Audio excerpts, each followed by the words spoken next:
আল্লাহৰ মহিমা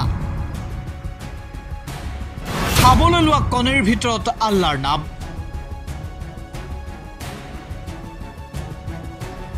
ধুবুৰীৰ এটা ঘটনাক লৈ ৰাজ্যজুৰি চৰ্চা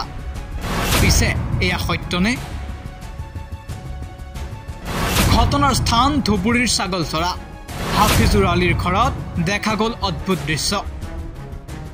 ধুবুৰীৰ ছাগলচৰাৰ হাফিজুৰ আলী নামৰ এজন ব্যক্তিৰ ঘৰত এটা সিজোৱা কণী আল্লাহৰ নাম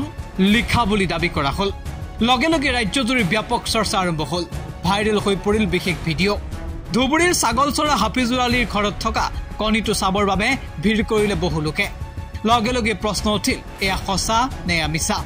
একাংশৰ মতে এয়া এক অলৌকিক ঘটনা আন একাংশৰ মতে এয়া আল্লাহৰ মহিমা খাবলৈ বুলি সিজোৱা কণীৰ ভিতৰত এটা কণীৰ বাকলি গুচোৱাৰ পাছতেই এইদৰে তাত দেখিবলৈ পোৱা গ'ল আল্লাহৰ নাম সদৃশ দৃশ্য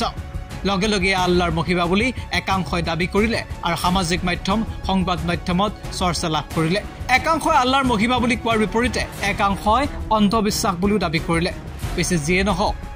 যিয়ে নহওক হাফিজুৰ আলীৰ ঘৰত ওলোৱা এই কণীটোৱে ব্যাপক চৰ্চা লাভ কৰিলে ৰাজ্যত পিছে কেনেকৈ আৰু কোনে দেখিছিল কি ক'লে শুনক এওঁলোকে নিউজ ডেস্ক এনি টক্স এই মোৰ ভাতিজা হাফিজুৰ ৰহমান এখেতে ভাতিজা হয় সি মোক ফোন কৰি ক'লে মোৰ সৰু ছোৱালী হুছেইনা তাছনিম 7 বছৰ বয়স সি ডিম কেলায় মানে তাৰ এটা অভ্যাস আছে যে কণীবিলাক যেতিয়া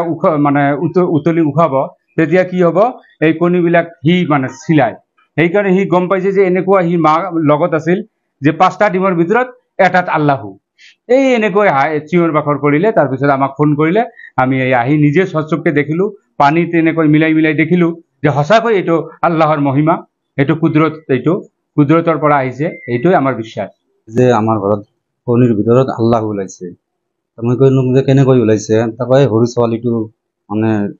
কণী আনিলে সি কেলায় আৰু কি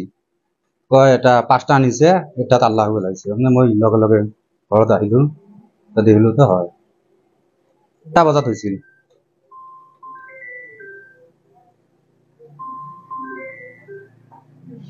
এইটা কোনে আনিছিল আপনি দোকানত 5টা এনেকা আছে না এটা এনেকুৱা আছে 4টা ভাল আছে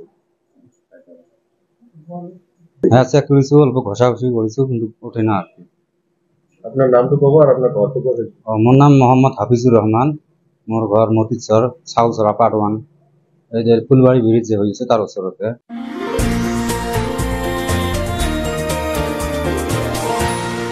এনি টক্স হুতৰ বিপৰীতে ৰাইজৰ স্বাৰ্থ